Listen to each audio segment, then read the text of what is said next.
Did you know a single taunting cipher from 1969 could hold the key to unmasking a killer who toyed with an entire nation? Who was the Zodiac?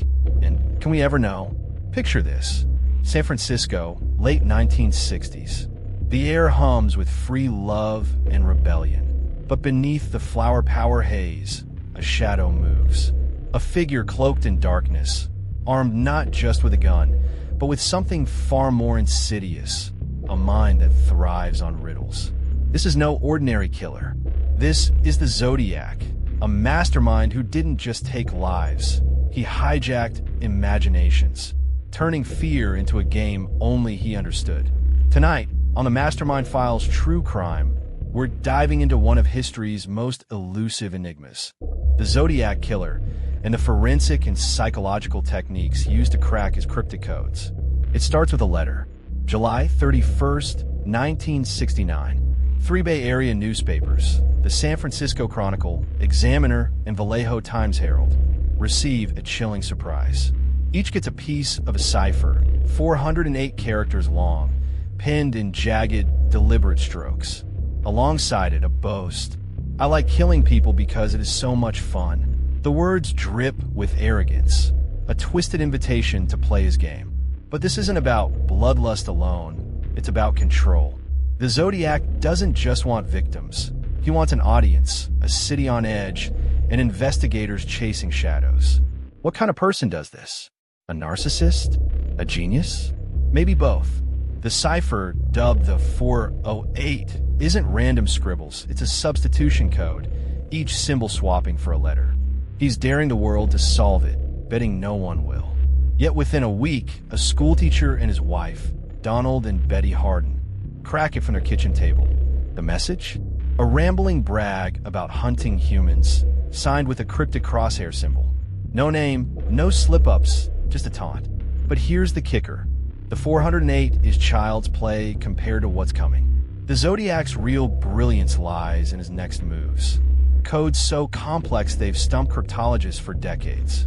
This isn't about violence. It's about the mind games, the calculated chaos he unleashes. How do you catch someone who hides in plain sight? Not behind a mask, but behind a puzzle. If you're new to the Mastermind Files True Crime, welcome. We don't just tell crime stories. We decode the psychology behind them. Hit subscribe, turn on notifications, and join us as we unravel the minds of masterminds. Tonight, we're peeling back the layers of a killer who didn't just evade capture. He redefined it. Stick around, because the Zodiac's web only gets deeper, darker, and more brilliant from here. So who is this shadow pulling strings from the sidelines? We don't have a birth certificate or a childhood photo album for the Zodiac. His origins are as murky as the San Francisco fog. But let's rewind to where his story takes root. December 20th, 1968. A quiet lover's lane in Vallejo, California. Two teenagers, David Faraday and Betty Lou Jensen, sit in a parked car, dreaming of the future. They don't see the figure approaching. Shots ring out, quick, precise, clinical. No robbery, no rage, just execution. The killer vanishes into the night.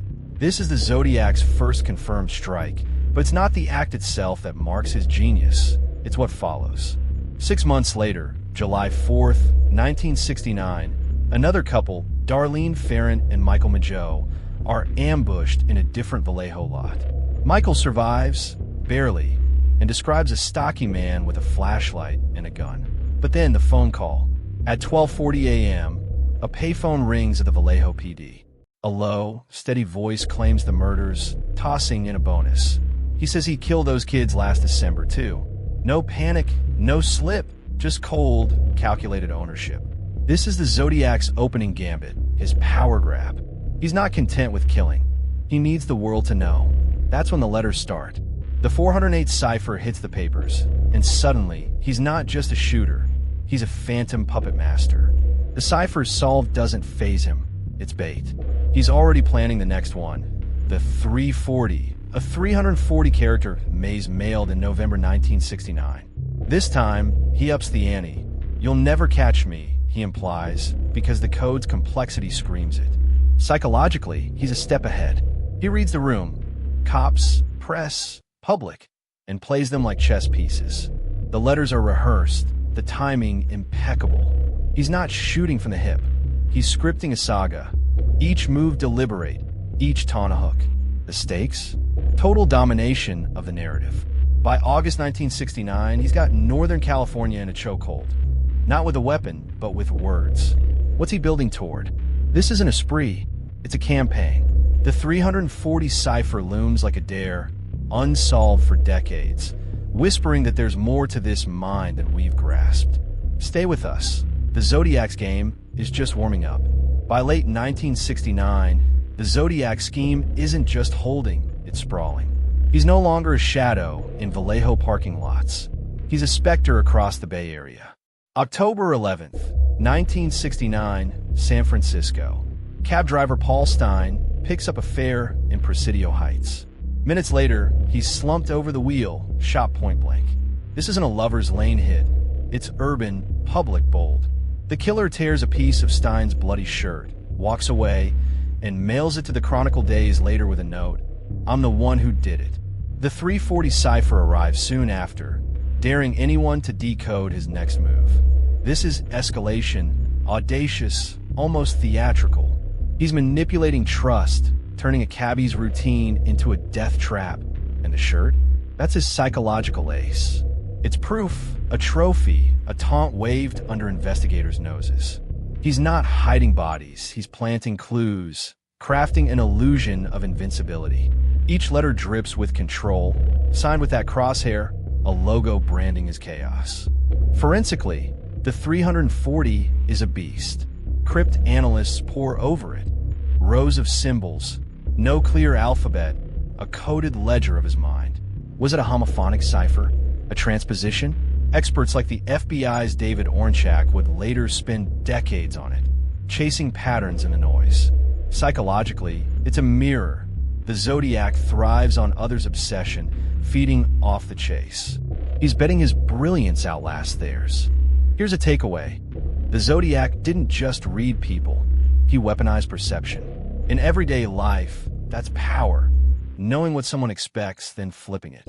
In business, it's out-negotiating a rival. In relationships, it's steering a conversation. He leveraged authority, the press, the police, without ever holding it. But cracks loom. The Stein killing draws witnesses. Teenagers spot him fleeing. SFPD nearly nabs him blocks away, but he slips through, a ghost in the fog. Is this his peak, or the start of a stumble?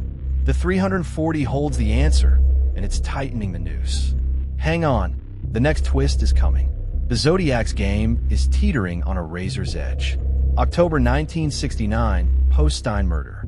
He's got the Bay Area in a panic, his letters flooding the Chronicle with cryptic swagger. But then, a jolt. September 27th, 1969, Lake Berryessa. Weeks before Stein, he'd struck again, and this one's different. A couple, Brian Hartnell and Cecilia Shepard, picnic by the water. A figure emerges, hooded, crosshair emblem on his chest, gun in hand. He ties them up, stabs them, leaves Shepard dead and Hartnell clinging to life. Then, he calls it in, calm as ever. Here's the twist. This isn't just escalation, it's a near miss. Hartnell survives, hears his voice, sees his build. Witnesses from Stein's scene peg a similar man. The Zodiac's not untouchable. He's brushing exposure, and it's rattling his facade. Psychologically, he's doubling down, mailing Stein's shirt like a dare, but the cracks are showing. Was Lake Berryessa a flex or a fumble? His ciphers scream control, yet his risks are spiking. Forensically, the 340 taunts harder. Analysts see chaos, symbols shift, patterns dissolve. Is it a code or a mind game? The pressure's mounting. Cops, press, amateur sleuths, all circling. He recalibrates, leaning on his letters to steer the story, but the net's tightening. To our loyal subscribers, thanks for decoding these masterminds with us on the Mastermind Files True Crime. Keep those comments coming. We love hearing your theories. And if you're new here, hit that like button and subscribe for more. The Zodiac's next play is darker, and it's barreling toward us. The Zodiac's brush with exposure doesn't slow him, it fuels him. By 1970, he's juggling chaos like a maestro. March 22nd, Kathleen Johns drives Highway 132 with her baby. A car signals her over, flat tire. He says, offering help. She trusts him. He sabotages her wheel, then offers a ride. She bolts when he hints at harm, baby in arms. He vanishes. Another letter claims it. No proof attached. This is the third plot point, a pivot to psychological terror. He's not just killing.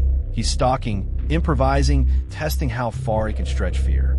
The 340 remains unsolved, a silent partner in his gambit. Forensics hit walls. No prints, no DNA, just taunts. Psychologically, he's straining.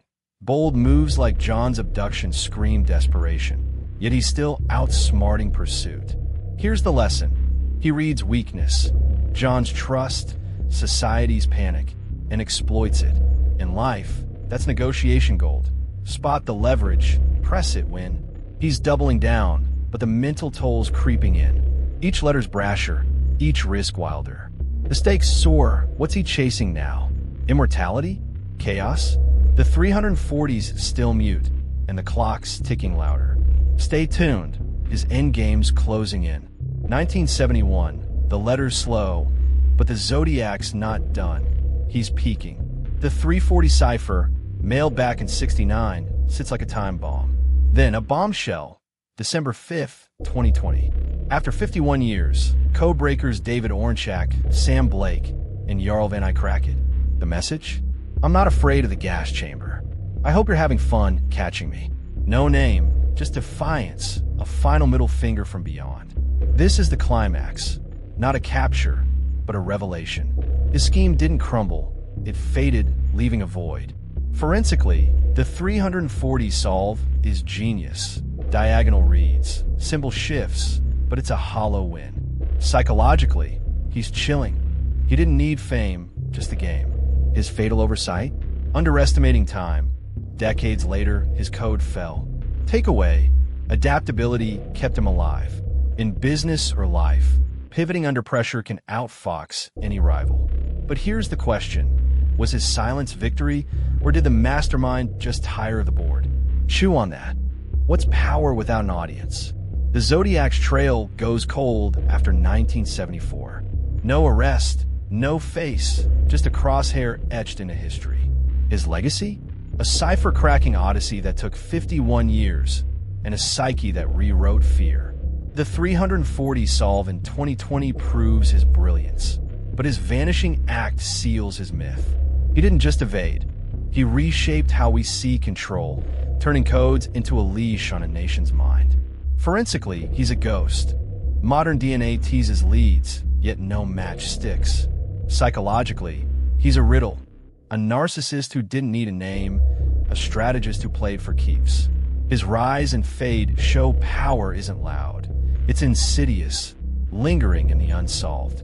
If you've enjoyed decoding the strategy behind this criminal mind, subscribe to the Mastermind Files True Crime. We don't just tell crime stories. We decode the psychology behind them, daily at 5 p.m. Eastern Daylight Time. Hit subscribe, turn on notifications, and share your thoughts in the comments. Join us for more deep dives into the minds of masterminds. The Zodiac's gone, but his game still echoes. Can we ever crack the man behind the code?